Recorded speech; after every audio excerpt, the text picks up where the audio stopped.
really thought the second time would be easier. You know how people say once you've done it before, your body knows what to do. I believed that. But the truth is, I was more afraid the second time than I'd ever been in my life. My first fear, not the labor itself, not the pain, the stitching. I remembered it, every detail, the hands inside me, the pressure, the sting. That fear followed me into the second labor. I told myself, if I had to choose, I would rather have a C-section, heal a wound than relieve that pain again. But above all, my greatest fear was dying. Because with my first baby, I collapsed and I didn't even realize it at the time. That thought stayed with me. What if I never woke up? What if I left my child behind, just like that? So this time, I made a decision.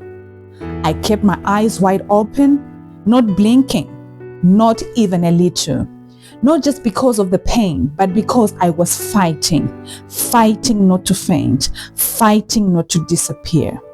Because in my mind, if I closed my eyes, I might never open them again. And I wasn't ready to leave my baby behind.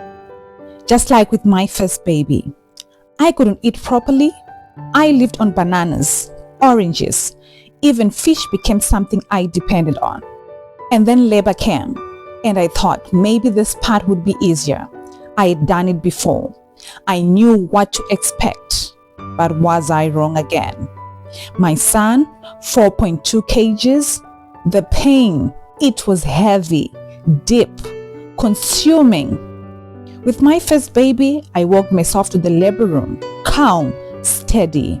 But this time, I couldn't even stand. They had to push me in a wheelchair. I couldn't lift my legs. The pressure, it felt like my body was about to give way. And I was all alone. My husband wasn't there. He was working. So in that moment, the nurses became everything. There was one nurse. She stayed by my face. Not at the end, not watching. Right there, breathing with me, holding my hand, telling me when to inhale, when to push, when to slow down. My eyes never left her. I didn't hear anyone else. I didn't see anyone else. She was my focus, my anchor, my angel. And at one point, I almost beat her. My body was in so much pain. I just reacted. I grabbed her hand and I almost beat down. She moved quickly and I just kept saying, "Sorry, I'm so sorry." But she stayed. She didn't leave. I was in labor the whole night. By morning, I was exhausted. And then it was time to push. I pushed once and I could feel him right there, almost out. This is it, I thought. Then suddenly my body gave up. I couldn't push anymore.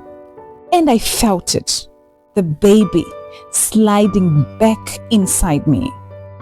That feeling of being right there and then losing it, I can't explain it fully. It's like your body opens and then closes again. I tried again, second push, same thing, almost there and then gone. Third time, I pushed with everything I had left. My mind was screaming, "This is it. This is the moment." And again, my body stopped. And you went back in. By the fourth time, I had nothing left. That's when they said they needed to use a vacuum.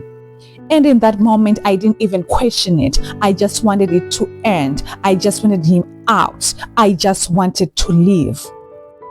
And then just like that, he was out. And immediately my mind went to one place, my greatest fear, the stitching.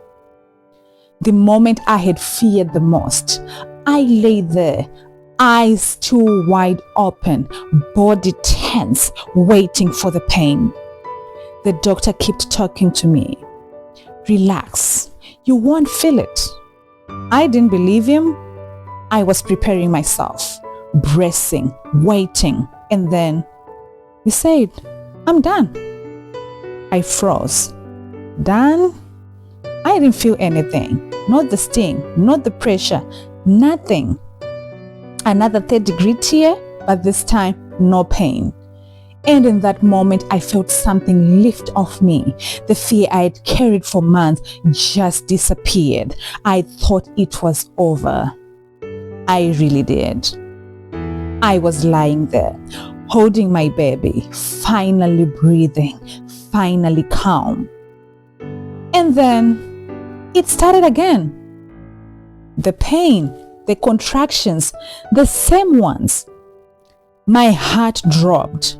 I thought, no, not again. My mind went straight back to my first birth when they had to put their hands inside me to take out what was left. I panicked. I was alone. No nurse, no doctor, just me and my baby in my arms. I couldn't think. I couldn't even remember that there was a call button. I didn't have my phone. I just started screaming, holding my baby, not knowing what was happening, not knowing if something was left inside me, not knowing if I was dying. And in that moment, I thought, what if something is wrong and no one comes? Eventually, someone walked in.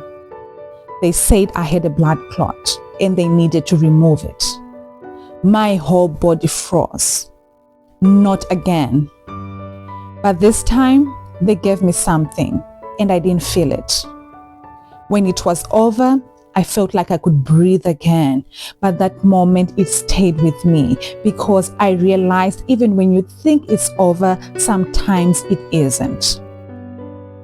After everything, they cleaned me just like a baby. And honestly, that moment felt like first-class treatment. But even after leaving the hospital, it still wasn't over. A few days later, they told me my son had jaundice. More worry, more fear. But thankfully, it wasn't too serious. And just when I thought I could finally rest, I developed a lump right below my bum. Painful, full of pus. And now imagine this.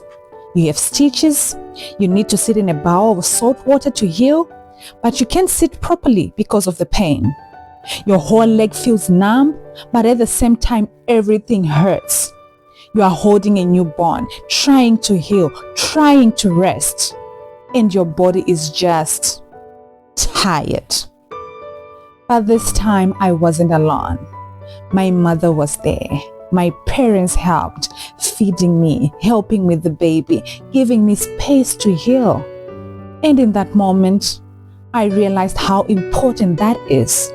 Because the second time, it wasn't easier. It was heavier, scarier, more painful in ways I didn't expect. But I survived it. I went through all that fear and came out alive. And sometimes, that is enough. If you love these stories, subscribe and like. More stories to come.